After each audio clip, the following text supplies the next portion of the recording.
സുഹൃത്തുക്കളെ, ഞാൻ ഇന്നൊരു പുതിയ വീഡിയോ ആയിട്ടാണ് നിങ്ങളെ മുന്നിലേക്ക് വന്നിരിക്കുന്നത്. വീഡിയോ ഇഷ്ടമാണെന്നുണ്ടെങ്കിൽ തീർച്ചയായിട്ടും നിങ്ങൾ എന്നെ സപ്പോർട്ട് ചെയ്യണം. നിങ്ങളെ സപ്പോർട്ട് ഉണ്ടെങ്കിൽ എനിക്ക് ഇത്തരത്തിലുള്ള വീഡിയോസ് ചെയ്യാൻ പറ്റത്തുള്ളൂ. നമ്മൾ ചുറ്റും എപ്പോഴും നിരീക്ഷിക്കാറുണ്ട്. അതായത് നമുക്ക് പറ്റുന്ന കാര്യങ്ങളും നമ്മളെ സമൂഹത്തിൽ നമുക്ക് വരുന്ന ഓരോരോ കാര്യങ്ങളും ഒക്കെ നമ്മൾ ചിന്തിക്കുക. ആ കാര്യം എന്ന് പറഞ്ഞു കഴിഞ്ഞാൽ ഈ വേണ്ടാത്ത കാര്യങ്ങൾ ചെയ്യുന്നതും മറ്റുള്ളവരെ ദ്രോഹിച്ച് പൈസ അടിച്ച് എടുക്കുന്ന ആൾക്കാരും ബിസിനസ്സിൽ ആയാലും നേരായ മാർഗത്തിലൂടെ അല്ലാതെ ചതിയിൽ കൂടെ പൈസ ഉണ്ടാക്കുന്നവർ, അങ്ങനെ കുറെ ആൾക്കാരുണ്ട്. നമ്മളെ അതായത് നല്ലവരായ, അതായത് നല്ല മനസ്സുള്ളവരെ പറ്റിക്കുകയും കാര്യങ്ങളും ഒക്കെ എപ്പോഴും ചെയ്യാറുണ്ട്. എപ്പോഴും നമ്മൾ ദയവുള്ളവരെയാണ് ഏറ്റവും കൂടുതൽ ആൾക്കാർ പറ്റിക്കുന്നത്.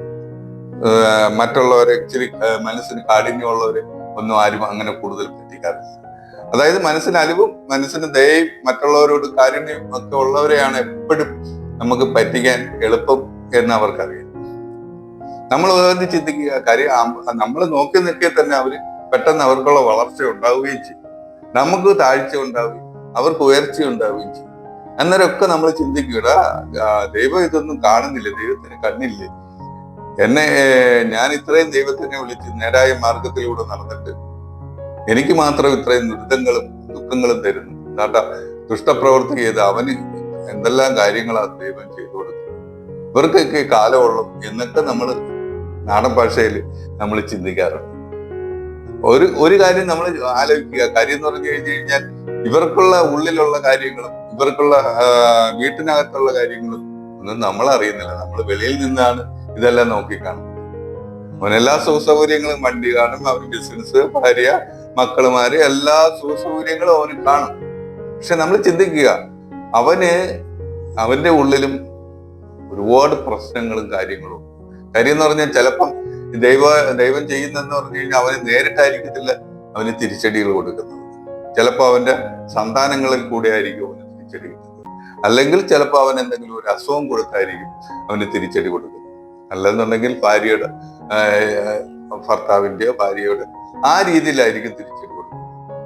എപ്പോഴും നമ്മൾ, അതായത് വെളിയിൽ നിൽക്കുന്നവരെ ഒരു കാരണവശാലും ഇതൊന്നും അറിയണമെന്നില്ല. നമ്മളെപ്പോഴും ചിന്തിക്കാറുണ്ട് അവന് ഒരു കുഴപ്പവും ഇല്ല, പക്ഷെ അവന്റെ ആ കുഴപ്പങ്ങൾ അവനെ അറിയത്തുള്ളൂ. അത് ഇങ്ങനെയുള്ള ആൾക്കാർക്കുള്ള പ്രത്യേകത എന്ന് പറഞ്ഞു കഴിഞ്ഞാൽ അവരൊരു കാരണവശാലും ഒരു കാര്യങ്ങളും വെളിയിൽ പറയുന്നില്ല. അതായത് ഷെയർ ചെയ്യത്തില്ല അവരൊരു കാര്യം. ഇങ്ങനെയുള്ള ആൾക്കാർക്കുള്ള ഒരു പ്രത്യേകത, അവർ പല കാര്യങ്ങളും ഉള്ളിൽ ഒതുക്കത്തേ ഉള്ളൂ.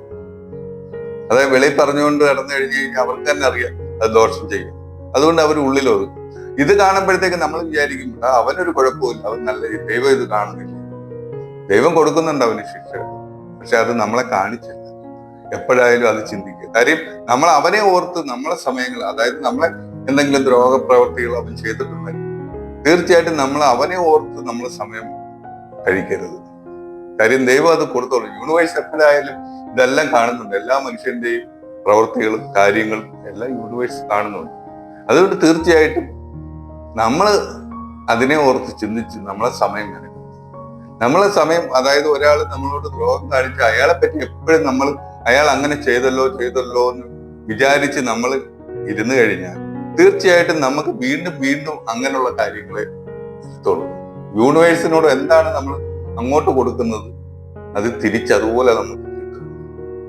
അതെപ്പോഴും നിങ്ങൾക്ക് ഓർമ്മയുണ്ടായിരിക്കും. കാര്യം നമ്മളെ നേരായ മാർഗത്തിലും നല്ല രീതിയിലും നമ്മൾ ജീവിച്ച് മുന്നോട്ട് പോയി കഴിഞ്ഞാൽ തീർച്ചയായിട്ടും നമുക്ക് നല്ലതേ വരുത്തുള്ളൂ.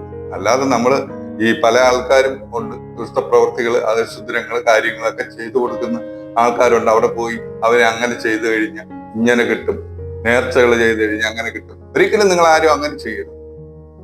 അങ്ങനെ ചെയ്തുകൊണ്ട് പോയി കഴിഞ്ഞാൽ നിങ്ങൾക്കാണ് നഷ്ടം, അല്ലാതെ അവന് തീർച്ചയായിട്ടും ദൈവം അതിനുള്ള മറുപടികൾ കൊടുക്കുന്നുണ്ട്. അത് നിങ്ങൾ അറിയാത്തത് കൊണ്ടാണ്. ഇപ്പോഴെങ്കിലും നിങ്ങളത് മനസ്സിലാക്കി നിങ്ങൾ ജീവിതം മുന്നോട്ട് കൊണ്ടുപോവുക. അല്ലാതെ നമുക്ക് എന്തെങ്കിലും നഷ്ടപ്രവർത്തികൾ ചെയ്തവനോട് എന്നും നമ്മൾ അതിനെ ഓർത്ത് വിലപിച്ചു കഴിഞ്ഞാൽ അതിനേ ഉള്ള സമയം. അതുകൊണ്ട് നമ്മൾ ഒരിക്കലും അങ്ങനെ ചെയ്യാതിരിക്കുക. ഇത്രയാണ് എനിക്ക് പറഞ്ഞു തരാനുള്ളത്. അടുത്തൊരു നല്ലൊരു വീഡിയോ ആയിട്ട് വീണ്ടും നമുക്ക് കാണാം.